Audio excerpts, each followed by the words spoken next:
Bismillahirrahmanirrahim. Assalamualaikum warahmatullahi wabarakatuh.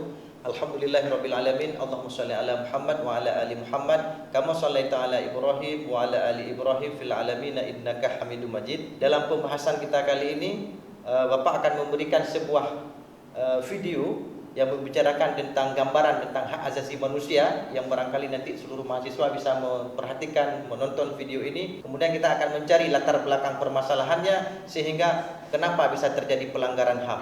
Joko, silakan duduk di samping Nazri. Ya, Bu.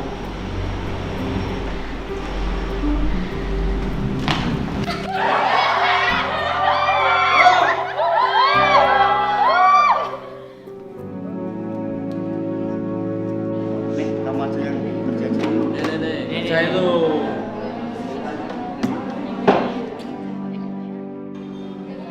Nah, kemudian pada pertemuan yang ketiga kita hari ini, maka Bapak akan menyampaikan tentang hak asasi manusia. Apa itu pengertian hak asasi manusia? Kemudian bagaimana ciri-ciri hak asasi manusia? Kemudian tujuan kita belajar itu untuk apa? Kita belajar tentang hak asasi manusia. Itu dalam subbab kali ini kita akan mempelajari lebih detail pada pertemuan kali ini. Baik, pada seluruh mahasiswa kami, silahkan yang sudah ditonton tadi melalui video, mungkin sudah bisa menganalisis, sudah bisa mencari bagaimana pelanggaran-pelanggaran HAM, kemudian bagaimana terjadi identifikasi, sehingga HAM ini sebenarnya kalau mau kita kaji lebih dalam, itu adalah hak asasi manusia yang dari dasarnya sudah ada. Kemudian itu adalah hak prerogatif yang diberikan oleh Tuhan kepada semua insan manusia. Baik mahasiswa sekalian, kita akan melihat apa tujuan dalam pembelajaran kita hari ini. Nah, tujuannya adalah yang pertama, mampu menemukan informasi terkait materi hak asasi manusia. Yang kedua, kita mampu mengimplementasikan hak asasi manusia dalam kehidupan bermasyarakat, kehidupan sehari-hari, kehidupan berbangsa dan bernegara. Baik, mahasiswa sekalian, nah setelah kita membicarakan tentang tujuan, kemudian Bapak akan menguraikan bagaimana uraian tentang materi isi daripada hak asasi manusia. Baik, pada kesempatan yang singkat ini, pertemuan kali ini, Bapak akan menyampaikan tentang hak asasi manusia. Jadi Bapak akan menguraikan yang pertama tentang hak asasi manusia. Apa itu pengertian hak asasi manusia? Ada yang mengerti tentang hak asasi manusia? Nah, tentang hak asasi manusia ini adalah hak dasar, hak prerogatif yang diberikan oleh Allah kepada setiap manusia. Maka itu wajib kita hargai, kita hormati, apapun rasnya, apapun agamanya. Perhatikan lagi pada kegiatan uraian materi kita hari ini. Di situ akan kita bahas tentang konsep ilmu politik dan pemerintahan, merupakan bahan kajian yang utama dalam kegiatan belajar tentang hak asasi manusia. Untuk memberikan pengalaman belajar tersebut, maka kajian dalam bab ini tentang pengertian HAM. Nah, hak asasi manusia itu dianggap sebagai konsep etika modern dengan ide pokoknya adalah tuntutan daripada moral itu sendiri. Jadi para mahasiswa semuanya, ketika kita sudah menguasai tentang hak asasi manusia ini, maka kita akan saling menghargai antar sesama manusia. Baik, kita lanjutkan lagi. Pada kesempatan ini, apa saja ruang lingkup tentang hak asasi manusia? Yang pertama adalah tentang ciri-ciri, kemudian sumber tentang hak asasi manusia, kemudian pemikiran tentang hak asasi manusia, kemudian makna dan hubungan dalam kehidupan bermasyarakat. Jadi para mahasiswa sekalian, ketika ketiga ini sudah kita menguasai dalam subbab hak asasi manusia ini, maka kita akan menjadi lebih menghargai antar sesama manusia yang ada di muka bumi ini. Nanti untuk apa kita belajar pembahasan tentang hak asasi manusia? Yang pertama, mengenal hak asasi manusia itu sebagai hak dasar. Kemudian yang kedua, bagaimana mengimplementasikan hak asasi manusia itu di Indonesia. Karena mayoritas kita adalah penduduknya yang begitu besar, yang begitu banyak, rasnya juga banyak, agama juga banyak, kemudian kita bersuku-suku dan berbangsa-bangsa, maka hak asasi manusia ini wajib untuk kita saling menghargai dan menghormati. Jadi tentang HAM ini itu ada dasarnya. Mana dasarnya? Ada Undang-Undang Nomor 39 Tahun 1999, ini ada pada pasal 1. Nah, Di situ disebutkan bahwa hak asasi manusia merupakan seperangkat hak yang melekat pada hakikatnya dan keberadaan manusia sebagai makhluk Tuhan yang Maha Esa, dan merupakan anugerahnya yang wajib dihormati, dijunjung tinggi, dan dilindungi oleh negara. Menurut ketentuan Undang-Undang nomor 39 tahun 1999 itu disebutkan bahwa dalam ketentuan undang-undang itu ada beberapa unsur. Yang pertama, hak asasi manusia adalah hak kodrat yang dimiliki oleh setiap manusia sebagai makhluk Tuhan yang Maha Esa. Itu satu. Terus yang kedua, hak tersebut wajib dijunjung tinggi oleh negara, oleh hukum, oleh pemerintah, dan juga setiap orang. Ini harus kita ingat, yang kedua ini adalah hak yang wajib dijunjung tinggi oleh siapapun, negara, pemerintah, dan juga manusia lainnya. Berikutnya, ada yang dilakukan demi penghormatan dan perlindungan harkat dan martabat manusia. Jadi ketentuan undang-undang ini yang menjelaskan ada 3 tentang ketentuan hak asasi manusia. Nah, jadi ketika kita membuat sebuah perumusan dalam hak asasi manusia ini, dapat kita simpulkan ada beberapa ciri tentang hak asasi manusia. Yang pertama, hak asasi manusia tidak diberikan, dibeli ataupun diwariskan. Hak asasi manusia adalah bagian dari individu secara otomatis. Ini yang disebut dengan hak dasar tadi. Kemudian yang kedua, yang B, hak asasi manusia berlaku untuk semua individu. Kemudian tanpa memandang jenis kelamin, ras, agama, etnis, pandangan politik, asal-usul sosial, asal-usul negara, maupun dari mana dia datang, kemana dia akan kembali, pasti itu adalah harus kita junjung tinggi sebagai penghormatan terhadap hak asasi manusia. Nomor 3, hak asasi berikutnya, manusia tidak dapat dilanggar. Kenapa? Tidak satu pun, tidak seorang pun mempunyai hak untuk membatasi atau melanggar hak individu orang lain. Seseorang individu tetap mempunyai hak asasi walaupun sebuah negara membuat hukum yang tidak melindungi hak asasi manusia. Maka ini konsep ini para seluruh mahasiswa nanti harus bisa menguasai materi ini, harus bisa menerapkan dalam kehidupan bermasyarakat sehingga menjadi kita orang-orang yang bisa menguasai tentang bab hak asasi manusia ini.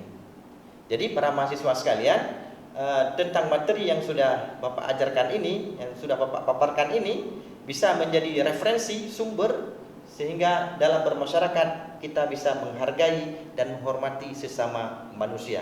Baik para mahasiswa sekalian, kemudian kita akan mempelajari lagi bagaimana sumber-sumber hak asasi manusia.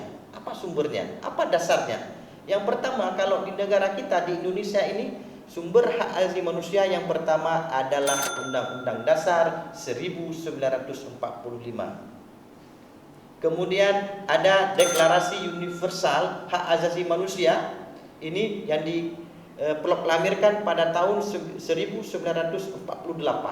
Kemudian ada TAP MPR nomor 17 /MPR/1998 tentang hak asasi manusia, juga luar biasa disampaikan dalam TAP MPR tersebut tentang tentang redaksi, tentang aturan tentang hak asasi manusia ini. Kemudian ada Undang-Undang nomor 26 tahun 2000 tentang pengadilan hak asasi manusia. Sampai ke situ aturan mainnya diatur tentang hak asasi manusia. Jadi para mahasiswa sekalian, dalam pembicaraan tentang hak asasi manusia ini, kemudian kita bagaimana mengkolaborasinya, maka kita harus menjunjung tinggi poinnya adalah menghargai, menghormati hak dasar yang diwariskan, yang diberikan oleh Tuhan kepada kita manusia ini. Kemudian kita akan mengkaji ada beberapa macam hak asasi manusia itu. Maka hak asasi yang pertama disebut dengan hak asasi pribadi. Hak asasi pribadi. Jadi kalau berbicara hak asasi pribadi itu kan personal right.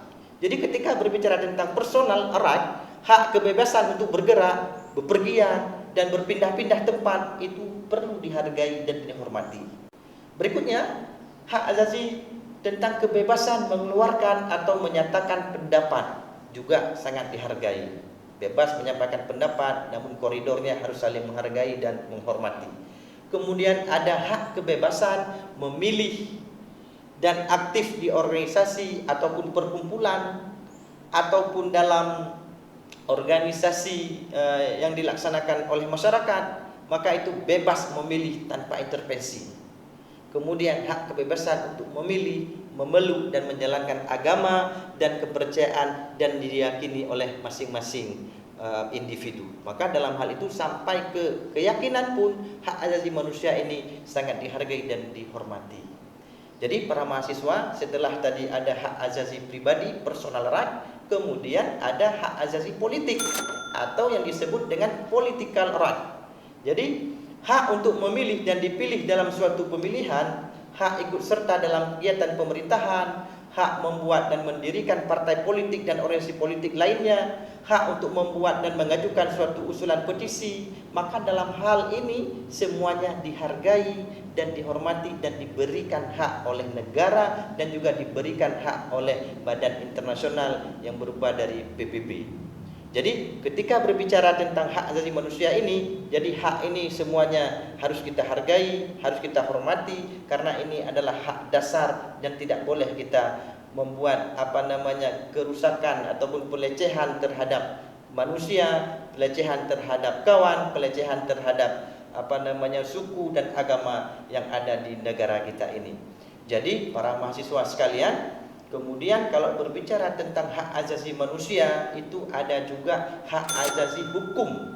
Ketika berbicara hukum, maka di sini disebut dengan legal equality right. Jadi dalam hak asasi hukum ini ada hak mendapatkan perlakuan yang sama dalam hukum dan pemerintahan, juga ada hak untuk menjadi pegawai negeri sipil, kemudian ada hak untuk mendapatkan layanan dan perlindungan hukum, kemudian hak juga dalam mendapatkan pekerjaan di dalam negara ini, sama-sama memiliki hak. Maka perlu dihargai, perlu dihormati, perlu diberikan perhatian khusus oleh negara kepada warga negaranya. Kemudian ada juga hak asasi ekonomi atau yang disebut dengan property right. Nah, di sini ada hak kebebasan melakukan kegiatan jual beli. Kemudian ada juga hak untuk kebebasan mengadakan perjanjian kontrak. Kemudian ada hak kebebasan menyelenggarakan sewa menyewa. Kemudian ada hak kebebasan untuk memiliki sesuatu. Kemudian ada hak untuk memiliki dan mendapatkan pekerjaan yang layak. Maka di sini kita harus saling menghargai dan harus menjiwai bahwa hak asasi manusia itu adalah perlu dijunjung tinggi. Ini yang perlu kita kuasai dalam materi ini, kemudian bisa kita terapkan dalam bermasyarakat. Baik, kemudian ada lagi hak asasi peradilan. Nah, jadi ketika berbicara hak asasi peradilan, di sini ada hak untuk mendapatkan pembelaan di depan pengadilan atau di hukum pengadilan, kemudian punya hak persamaan atas perlakuan, penangkapan, penahanan dan penyelidikan di mata hukum. Kemudian ada hak asasi sosial budaya, sosial kultur right, maka hak menentukan, memilih, mendapatkan pendidikan, mendapatkan pengajaran, maka di sini diberikan hak yang seluas-luasnya bagi warga negara. Baik, pada kesempatan yang singkat ini kemudian kami akan menyampaikan lagi tentang perkembangan pemikiran hak asasi manusia. Apa-apa saja yang termasuk dalam perkembangan hak asasi manusia. Perkembangan hak di dunia, setiap manusia yang ada di seluruh dunia memiliki derajat dan martabat yang sama. Itu perkembangan pemikiran tentang hak asasi manusia. Berarti manusia ini derajatnya sama. Manusia ini sangat menjunjung tinggi hak asasi manusia untuk apa? Karena hak asasi ini adalah hak dasar yang diberikan oleh Tuhan kepada setiap individu. Maka itu wajib dijunjung tinggi, kemudian wajib dihargai, kemudian wajib untuk menjaga harkat dan martabat manusia. Implementasi hak asasi manusia di Indonesia. Nah, bagaimana implementasi hak asasi manusia di negara Republik Indonesia ini? ini juga ada ketentuan, ada garis besar ketentuan hak asasi manusia yang diatur dalam amandemen Undang-Undang 1945 yang selanjutnya dielaborasi menjadi ketentuan yang lebih rinci di dalam Undang-Undang Nomor 39 Tahun 1999 tentang hak asasi manusia, dan juga ada dalam Undang-Undang Nomor 39 Tahun 1999 telah ditetapkan pula Undang-Undang Nomor 26 untuk memeriksa serta memutuskan perkara pelanggaran HAM yang termasuk kategori berat. Ini di poin nomor 2 ini ada implementasi hak asasi manusia yang ada di negara Republik Indonesia ini. Rangkuman kita tentang kuliah hari ini, yang pertama sekali dalam pasal 1 Undang-Undang Nomor 39 Tahun 1999 tentang HAM disebutkan bahwa hak asasi manusia merupakan seperangkat hak yang melekat pada hakikatnya dan keberadaan manusia sebagai makhluk Tuhan yang Maha Esa, dan merupakan anugerahnya yang wajib dihormati, dijunjung tinggi, dan dilindungi oleh negara, hukum, pemerintah, dan setiap orang demi kehormatan serta perlindungan harkat dan martabat manusia. Kemudian kita harus menguasai tentang mengapa kita harus menghargai manusia. Karena dalam hak asasi manusia itu wajib hukumnya dihormati, dijunjung tinggi, dan dilindungi oleh negara. Negara saja melindungi warganya, warganya juga harus melindungi sesama warganya. Para mahasiswa sekalian, banyak kita tengok kasus-kasus HAM atau contoh-contoh yang terjadi pelanggaran HAM, baik di sekolah, baik dalam masyarakat. Kita perhatikan di medsos yang hari ini yang luar biasa terjadi pelanggaran HAM. Kemudian ada beberapa yang viral-viral yang barangkali sudah kita perhatikan semua, kita nonton bersama di media sosial itu. Ini merupakan sebuah yang barangkali sebagai kita generasi muda membuat kita miris memperhatikan tentang terjadi pelanggaran-pelanggaran hak asasi manusia ini. Ada beberapa contoh bisa diperhatikan di medsos, bisa diperhatikan di Facebook, bisa diperhatikan di TikTok, misalnya dibuat konten-konten yang barangkali ini yang membuat pelanggaran-pelanggaran tentang hak asasi manusia, pelecehan dan seterusnya. Kemudian ada juga penistaan terhadap orang yang rasnya yang lain yang berbeda. Maka ini akan membuat tidak ada kenyamanan, tidak ada hak kemerdekaan bagi setiap individu tersebut. Maka dalam hal ini contoh-contoh sederhana yang kita perhatikan, misalnya dalam menyampaikan pendapat terjadi pelanggaran HAM di situ. Sebenarnya dalam pelanggaran HAM ini harus ada penengah dalam menyelesaikan suatu permasalahan. Jadi kita harus saling menghargai, harus saling menghormati. Maka semua dalam penyampaian permasalahan, penyampaian pendapat itu akan menjadi lebih kepada menghargai pendapat orang lain. Maka di situ akan dapatkan perlakuan tentang hak asasi manusia yang lebih baik. Nah, mahasiswa sekalian, ketika diperhatikan tentang hak asasi manusia, contoh yang sederhana ini terjadi di medsos, di televisi, kita perhatikan dalam demonstrasi misalnya terjadi pemukulan, kemudian dalam berorganisasi ada satu silang pendapat terjadi, sudah terjadi keributan, cekcok dan segala macam. Ini akan membuat terjadinya tidak harmonis dalam berorganisasi, dalam bernegara, dalam bermasyarakat. Maka para mahasiswa sekalian, silakan dibaca. Ada beberapa undang-undang tentang turunan hak asasi manusia. Kemudian ada patokannya kalau di negara kita sebagai Undang-Undang Dasar 1945. Di situ juga akan ada beberapa aturan-aturan dalam TAP MPR yang membicarakan tentang hak asasi manusia tersebut. Mungkin itu saja yang dapat Bapak sampaikan, dan masih banyak contoh-contoh tentang hak asasi manusia ini yang terjadi pelanggaran yang ada di medsos. Ini akan menjadi lebih kepada sampel, kemudian Anda bisa menganalisis, kemudian Anda bisa berpikir sehingga generasi muda ini tidak terjadi, tidak melanggar tentang hak asasi manusia, dan malahan kita harus menjadi orang yang menghargai hak asasi manusia. Pada kesempatan yang singkat pertemuan kita kali ini, kami sarankan kepada seluruh mahasiswa kami untuk dapat mendalami kembali isi daripada perkuliahan yang kita sampaikan melalui media ini. Silakan dibaca kembali tentang materi-materi yang sudah kami berikan dan diulang kembali, diulang kaji kembali, kemudian dibuat lagi diskusi-diskusi sehingga kita bisa menyelenggarakan, memahami, kemudian bisa mengerti tentang hak asasi manusia. Demikian yang dapat Bapak sampaikan pada pertemuan kita kali ini. Mudah-mudahan para seluruh mahasiswa bisa belajar kembali, kemudian mencari referensi-referensi terbaru, kemudian bisa menjadi orang yang menghargai tentang hak asasi manusia. Demikian, sampai ketemu di pertemuan berikutnya. Wabillahi taufiq wal hidayah. Assalamualaikum warahmatullahi wabarakatuh.